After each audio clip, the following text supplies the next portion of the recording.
지난주 이후 다들 여러분 큰 감사의 마음과 함께 지내셨을 거라 믿습니다. 제가 검사하진 않겠습니다. 그렇지만 한번 여쭤볼게요. 여러분 혹시 감사 노트 적어 보셨습니까? 대답하지 않으셔도 됩니다. 저는 다 쓰셨다고 믿겠습니다.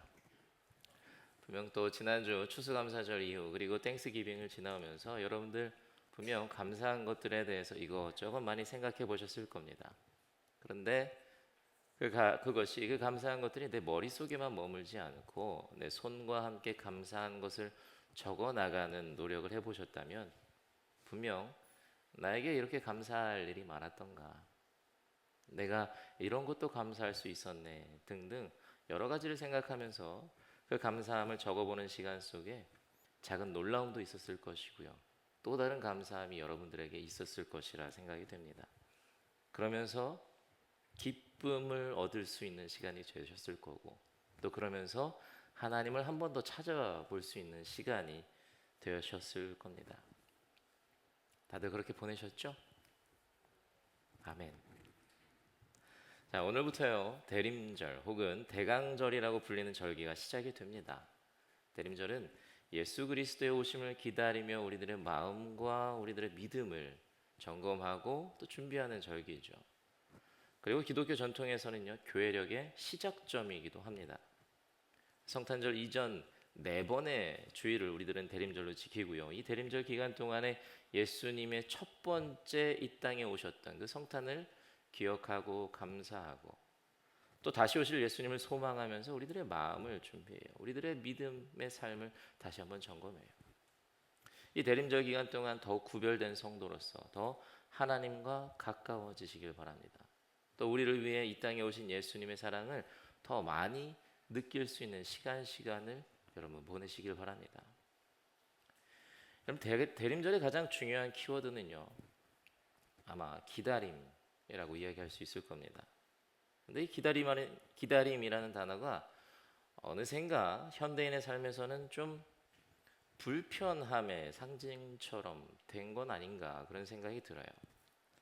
점점 더 빠르고 즉각적인 사회가 되어가면서 이 기다림은 많은 이들에게 좀 환영받지 못하는 단어가 아닐까 그런 생각이 듭니다. 그래서 기다림이라는 단어를 떠올리면 때로는 답답하게 느껴지기도 하고요.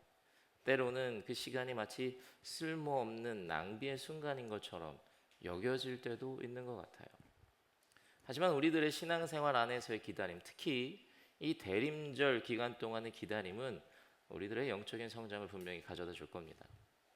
왜냐하면 기다림은 단순한 시간의 흐름을 넘어서 내면을 준비하는 시간이 될 수 있고, 자기 자신을 돌아볼 수 있는 시간이 될 수 있고, 하나님을 향한 방향을 재정비할 수 있는 시간이 될 수 있기 때문입니다. 그렇다면 이 기다림의 시간을 우리들이 어떻게 보내야 할까? 이것이 중요할 텐데요. 이 대림절의 기다림의 시간은 우리들의 내면을 정리하고 청소하는 과정이다라고 우리가 생각했으면 좋겠어요. 여러분, 어떤 사람이 오랫동안 쓰지 않는 상자들을 방 한쪽에 계속 쌓아둡니다. 내용물도 모른 채 언젠간 필요하겠지, 언젠간 필요하겠지. 쌓고 또 쌓아가요. 근데 어느 날 중요한 손님을 초대하는 날이 되었습니다. 청소를 하다 보니 그 상자들 때문에 거실이 그 방이 너무 어수선해 보이고 결국 손님을 위한 공간이 부족한 거예요. 그래서 상자를 치우려고 무엇이 들었나 하나씩 뜯어보니까요 대부분 이미 이제는 쓸모없는 것들인 거예요. 그래서 그 상자들을 이제 치우기 시작합니다. 치우고 또 치우니까 그제서야 손님을 맞을 자리가 생겨요. 어쩌면 우리들의 내면, 우리들의 영혼도 그럴지 모르겠어요. 쓸데없는 감정, 오래된 상처, 비교, 교만, 남에 대한 판단과 정죄, 이런 것들 그대로 쌓아두면요 주님이 오실 자리는 항상 막혀 있는 겁니다.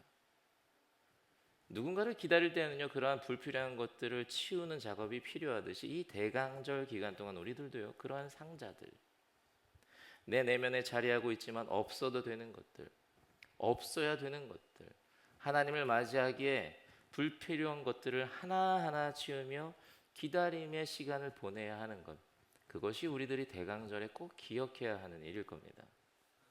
그래서 우리들의 내면을 살피고요, 우리들의 영혼을 살피고 불필요한 것들, 이제는 버려야 하는 것들, 그 모든 것들을 하나하나 지워내고 버려내는 작업, 그 작업들을 4주 동안, 이 대림절 4주 동안 해 나가면서요, 성탄절이 되었을 때, 그리고 정말 준비된 모습으로, 완전하진 않을지라도 온전한 모습으로 주님을 예배할 수 있는 우리 온 뉴욕 한인교회 성도님들 되시기 바랍니다. 그럼 이렇게 우리 내면을 청소하기 위해서 오늘은요, 세례 요한이 예수님을 기다렸던 모습을 한번 좀 보려고 해요. 오늘 우리들이 읽은 본문 말씀을 보면 세례 요한이 예수님을 만나기 전에, 예수님을 만나기 위해 어쩌면 이미 준비된 모습을 조금은 엿볼 수 있습니다. 여러분, 세례 요한에 대해서 잘 아실 거예요.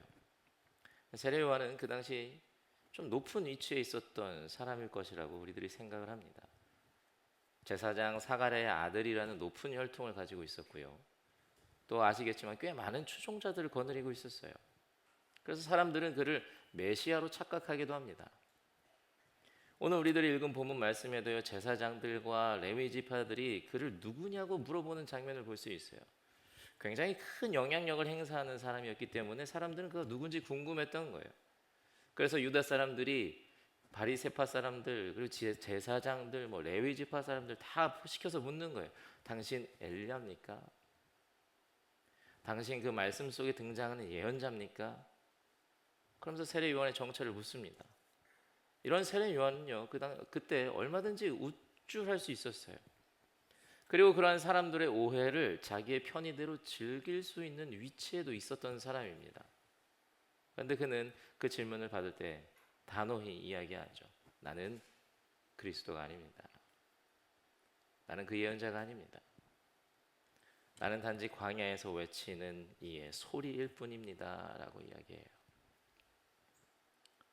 세례 요한이 어떻게 이렇게 이야기할 수 있었을까? 세례 요한은 충분히 더 큰 일을 할 수도 있었습니다. 더 많은 것을 누릴 수도 있었어요. 근데 어떻게 자신의 것을 다 내려놓고요, 또 양보하면서까지 겸손하고 그리고 정직하게 하나님께서 맡으신 그것만을 감당하면서 예수님이 오시는 것을 기다릴 수 있었을까? 생각해 보면요, 그 답은 세례 요한은 자기 자신이 누구인지 분명히 아는 사람이었기에 가능했었다라고 이야기하고 싶어요. 세례 요한은요, 자기 인식이 분명한 사람이었어요. 자신의 역할이 무엇인지 압니다. 자신이 할 수 있는 일이 어디까지인지 제대로 알고 있었어요. 하나님께서 그에게 원하시는 일이 무엇인지 알고 있었고, 자신이 넘지 말아야 할 선이 어디인지 분명히 알고 있었습니다. 자신의 비전, 자신의 사명, 자신의 한계, 자신의 모든 것을 분명히 알고 있다 보니 그는 그가 가지고 있는 그의 내면에 있는 불필요한 것들을 다 지워낼 수 있었던 거예요. 그러다 보니 그는 교만해지지 않습니다. 하나님께서 자신에게 원하는 것이 무엇인지 정확히 알고 있으니 더 교만해질 것도 없고요, 자신을 더 과하게 낮출 필요도 없어요. 정확히 알고 있다 보니. 그러다 보니 욕심 부릴 것도 없습니다. 하나님께서 바라시는 것 그 이상의 것을 요구하고 그 이상의 것을 내가 하려고 한다면 어쩌면 그것이 나에게 화로 돌아올 수 있다는 것을 분명히 알기에 그는 욕심도 부리지 않아요.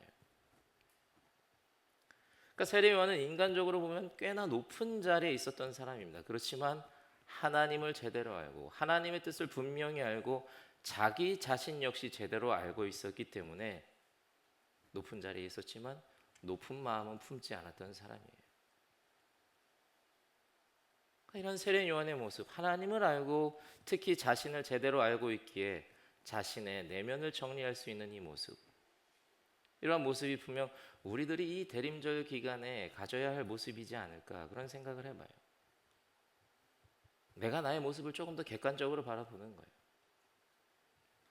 내가 누군지 하나님을 통해서 인식해가는 거예요. 그러니까 내가 있는 자리에서 나의 역할이 무엇인지, 나의 삶의 자리에서 내가 어떤 모습으로 살아가야 하는지를 정확하게 인식하고 그와 동시에 버려야 할 것을 버리는 거죠. 그러니까 내 안에 교만이나 욕심을 버리면서 나의 내면을 청소하고요, 혹은 반대로 내 안에 더 큰 열정과 노력이 필요하다면 더 힘을 내면서 겸손과 열심으로 이 시간을 보내는 것. 이것이 대림절 동안 우리들이 능동적으로 어쩌면 온전히 그 대림절을 보내는 것일 수 있습니다. 그럼 우리들은 어떻게 세례 요한처럼 자기 자신을 바르게 알 수 있습니까? 세례 요한은요, 타인을 통해서가 아닌 하나님과의 관계 안에서 자기 자신을 바라보았기 때문에 자기 인식이 분명했던 사람이었어요. 타인을 통해서 나를 보는 게 아닙니다. 타인에게 비춰서 나를 바라보는 게 아니라 하나님의 기준에 맞춰서 하나님과의 관계 안에서 하나님을 통해서 나를 바라보는 거예요. 뭐 이런 이야기를 간혹 듣곤 합니다. 뭐 저도 간혹 했던 것 같아요. 뭐냐면 다른 사람들은 너한테 관심이 없어. 이런 말 많이 들어보셨죠? 저도 가끔 하거든요. 모르는 사람들 사이에서는 맞는 말인 것 같아요. 뭐 예를 들어서 길을 걷다가 마주치는 사람들, 그 사람들 절 모르고요. 저도 그 사람들 몰라요. 전혀 관심이 없습니다. 그런데 학교에서 만나고 직장에서 만나고 교회에서 만난 사람들, 그렇게 나의 바운더리 안에 있는 사람들에게는요, 너에게 그 사람 관심이 없어, 이 말이 적용되는 것 같지 않아요. 그렇게 이야기는 하지만 조금만 보면요, 우리가 생각하는 것보다 굉장히 많은 큰 관심을 갖고 지내요. 상대방에게 정말 사소한 것까지 다 알려고 합니다. 그 사람이 무슨 말을 했나, 무슨 옷을 입었나, 뭘 먹었나, 무슨 일이 있었나, 상대방에게 생각보다 관심이 많아요. 그리고 그 관계 안에서, 그 상대방을 바라봄 안에서 자신을 인식하려는 경향이 조금씩 다 있는 것 같아요. 그 사람에 비해서 나는 어떠한지, 그 사람의 행동에 비해서 나의 행동이 그른지 옳지 않은지, 또 그 사람이 갖고 있는 것에 비해서 내가 갖고 있는 것은 어떤지, 타인을 기준으로 삼은 비교를 통해서 나를 해석하려는 경향이 참 많은 것 같아요. 그러다 보면 계속해서요, 나의 위치가 바뀌어요. 비교 대상이 점점 바뀌거든요. 내가 어떠한 사람인지 계속 평가가 바뀌고요. 그리고 그 안에서 교만이 생기기도 하고 질투가 생기기도 합니다. 그리고 그러한 상태를 믿음의 눈으로 보면 그 사람의 위치나 삶의 모습이 굉장히 불안정하게 보일 때가 많아요. 하나님께서 주신 것에 대해서 감사하지 못하고요, 자신이 갖고 있는 것을 바라보지 못해요. 남을 의식하고 남의 시선을 통해 계속 나를 바라보다 보니까 만족이 없고 감사가 없고 기쁨이 없어요. 그리고 타인의 삶을 따라가려고까지 하는 그런 삶을 보면 그거는 하나님께서 저 사람을 목적하고 지으신 게 아닌데, 하나님께서 원하시는 그 사람의 삶은 그 모습이 아닐 텐데 라는 생각이 들면서 안타까움마저 들 때가 있습니다. 만약에 세례 요한도 주변의 다른 리더들과 자신들을 비교하면서 자신이 누구인지를 고민했던 사람이라면 자신을 광야에서 외치는 자의 소리라고 이야기하지 못했을 거예요. 오히려 다른 이들이 세례 요한을 통해서 당신이 엘리야입니까? 말씀 속에 그 예언자입니까? 했을 때 그의 교만과 욕망이 앞섰다면 네, 제가 엘리야입니다. 제가 그 예언자가 맞습니다. 하면서 더 높아지고자 하는 마음을 품었을지도 몰라요. 그리고 자신이 갖고 있는 것을 남들과 비교하면서 교만한 상태가 계속해서 이어졌다면 예수님을 만나고 나서도 예수님을 앞서고자 하는 모습을 가졌을지도 몰라요. 그렇지만 세례 요한은 그런 모습을 보이지 않죠. 어디서도 그의 교만이나 욕심을 찾아볼 수 없습니다. 오히려 그는 굉장히 겸손한 모습을 보여요. 왜냐? 그는 자신을 하나님과의 관계 안에서 정의 내렸기 때문이에요. 다른 이들을 기준 삼아서 자기 자신을 보지 않았어요. 그래서 성경에서도 그가 말하는 것을 보면요, 그는 항상 자신을 소개할 때마다 하나님과의 관계 안에서 이야기해요. 세례 요한이 이렇게 이야기하잖아요. 나는 광야에서 외치는 이의 소리입니다. 나는 내 뒤에 오실 분의 신발끈을 풀 능력도 없습니다. 나는 물로 세례를 주지만 그분은 성령으로 세례를 주십니다. 내 뒤에 오시는 분은 나보다 더 큰 능력을 갖고 있습니다라고 이야기해요. 세례 요한이 말하는 것을 보세요. 그는요 항상 하나님과의 관계 안에서 자신을 돌아봐요. 그의 기준은 절대로 사람이 아니었습니다. 세례 요한의 기준은 늘 하나님이었어요. 저는 이번 대림절 기간에 우리 모든 성도님들께서도요 하나님과의 관계 안에서 나 자신을 좀 돌아봤으면 합니다. 그러니까 타인에 대한 관심은요 조금 내려놓고요 하나님을 기준으로 나 자신에게 조금 더 집중하는 그런 시간이 됐으면 좋겠어요. 그래야 우리 마음속에 있는 그 쓸데없는 상자들을 치워낼 수 있는 거예요. 타인이 기준이 되면요 오히려 치워야 될 상자들을 더 내 안에 몰아넣는 걸 수도 있어요. 다른 이의 모습, 다른 이의 말, 다른 이의 행동 신경 쓰지 않을 수 없겠죠. 들어야 할 겁니다. 들릴 겁니다. 보일 겁니다. 그렇지만 그렇게 타인에게 신경 쓰는 것보다요 더 많이 나의 믿음을 돌아보고요 더 많이 하나님과의 관계 안에서 나 자신을 좀 살펴봤으면 좋겠어요. 그리고 나를 평가하고 나를 인식하고 나를 알아가고 나를 정의하는 그 기준이 정말 딱 한 분 하나님이셨으면 좋겠어요. 여러분 우리가 교회에서 하나의 공동체로 있지만 정말 중요한 것은요 나와 하나님과의 관계잖아요. 다른 이의 믿음을 보는 것, 다른 이의 신앙생활 보는 것 그거 중요하지 않아요. 중요하지 않다기보다 안 했으면 좋겠어요. 하지 마세요 그냥. 우리들은요 교회라는 공동체 안에서 같은 곳을 바라보고 신앙생활 하는 거지 서로를 바라보고 신앙생활 하는 건 아니거든요. 얼마 전에도 이야기했었던 것 같아요. 우리들은 함께 하나님을 바라봐야 한다고. 물론 서로를 바라보면서 도움을 줄 수도 있고 받을 수도 있겠죠. 그렇지만 우리들의 시선이 하나님이 아닌 타인에게만 계속 맞춰져 있으면 앞으로 나갈 수가 없어요. 깊어질 수가 없어요. 그리고 굳이 타인을 바라봐야겠다? 나중에 바라보는 거예요. 가장 나중에. 하나님을 먼저 바라보고요.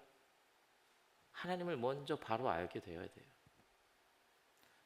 그리고 하나님과의 관계 안에서 내가 어떤 자인지, 하나님께서 나를 어떻게 사용하실지, 내가 어떠한 모습으로 있어야 하나님께서 만족하실 만한 모습인지 나를 먼저 알아야 돼요. 그 후에 타인을 바라보면 돼요. 그래야 우리가 사랑의 눈으로 볼 수 있어요. 하나님도 바로 알지 못하고요. 하나님을 통해서 나를 바로 알지도 못하면서 서로의 믿음을 위함이라고 서로를 바라보면 그 관계는요. 불안할 수밖에 없어요. 그러다 보면 신앙생활 한다고 하지만 그 안에서 서로 비교하고 상처받아요. 아, 저 사람은 저렇게 믿는데 난 왜 이럴까? 나는 저 사람보다 더 헌신하는데 난 왜 인정받지 못하지? 뭐 등등 막 여러 가지 비교. 그런 비교들은요 하나님과의 관계를 흐리게 만들고요 결국 신앙을 하나님 중심이 아닌 사람 중심으로 만들어 버릴 위험을 갖고 있어요. 그리고 그렇게 비교가 되기 시작하는 순간 믿음의 시선은요 하나님에게로 올라가는 것이 점점 더 어려워지게 될 겁니다. 그때부터 우리들의 믿음은요 성장보다는 정체가 또 은혜보다는 피곤함이 우리들에게 몰려올 거예요. 여러분 세례 요한은요 하나님과의 관계 안에서 자신을 먼저 봤어요. 자신을 먼저 알았어요. 자신의 사명이 무엇인지 분명히 알고 있었습니다. 그러니 그의 안에는요 불필요한 것이 없는 거예요. 예수님을 만나기 위한 청소가 이미 되어 있는 거예요. 그리고 그는 예수님을 만났을 때 하나님께서 예비하신 일을 온전히 잘 감당하게 되는 거예요. 청소가 되어 있으니까. 여러분 세례 요한과 비슷한 위치에 있었지만 정반대의 결과를 갖고 결과를 보게 된 자들이 있었죠. 우리가 잘 알고 있는 바리새인들. 그들도요 하나님을 본다고 하지만 사실 사람들에게 더 집중했었어요. 그들의 기준은 사람들의 시선이었습니다. 그러다 보니 예수님께서 그들을 부르실 때요, 위선자라고 부르잖아요. 그러니까 예수님이 그들을 만나기 전에 그들의 마음이 정리가 되지 않았던 거예요. 그들 안에 위선이라는 상자가 가득 쌓여 있다 보니까요, 예수님은 그들을 위선자라고 부를 수밖에 없는 거예요. 근데 하나님께서 그렇게 만드신 건 아니거든요. 그런데 그들이 하나님을 제대로 알지 못하고 자기 자신을 정의하는 기준이 타인이다 보니까 계속 상자를 쌓아가는 거예요. 위선, 위선, 위선. 세례 요한도요, 바리새인들도 다 종교 지도자였다고요. 근데 결과가 너무나도 다르잖아요. 하나님과의 관계 속에서 자신을 인식하고 내면을 청소하던 자, 하나님이 아닌 사람을 기준으로 삼아 자신을 바라보고 그 안에 불필요한 상자를 쌓아갔던 자, 분명히 결과가 갈립니다. 나를 알아가는 기준, 나를 정의하는 기준, 결국 나의 마음과 영혼을 정리하고 청소하는 기준, 그 기준 오직 하나님이셔야 합니다. 여러분 잘 아실 것 같은데요, 혹시 틀리면 지적해 주세요. 혹시 오케스트라가 연주를 시작하기 전에 가장 먼저 하는 일이 뭔지 아십니까? 튜닝이죠. 조율을 합니다. 그러니까 수십 명의 연주자가 각자의 악기를 하나의 음에 맞춥니다. 근데 이때 중요한 원칙이 있다고 하는데요, 바이올린 연주자가 옆에 있는 첼로 연주자의 음을 맞추지 않습니다. 트럼펫 연주자가 옆에 있는 플룻 연주자 맞추지 않아요. 모든 연주자는 오직 하나, 오보에라는 악기의 라, A음을 맞춘다고 합니다. 혹은 악장의 기준음이 되는 그 음, 오보에의 소리에 자기 자신의 음을 맞춘다고 해요. 오보에가 기준이 된다고 합니다. 맞습니까? 네. 저는요, 우리들의 신앙생활도 이와 비슷할 거라고 생각을 해요. 그러니까 하나님을 향한 길의 방향을 맞추는데, 나의 내면의 방을 치우는데, 내가 나를 하나님과의 관계 안에서 깊이 알려고 할 때 옆 사람을 보면서 저 사람은 저런데 나는 왜 이럴까?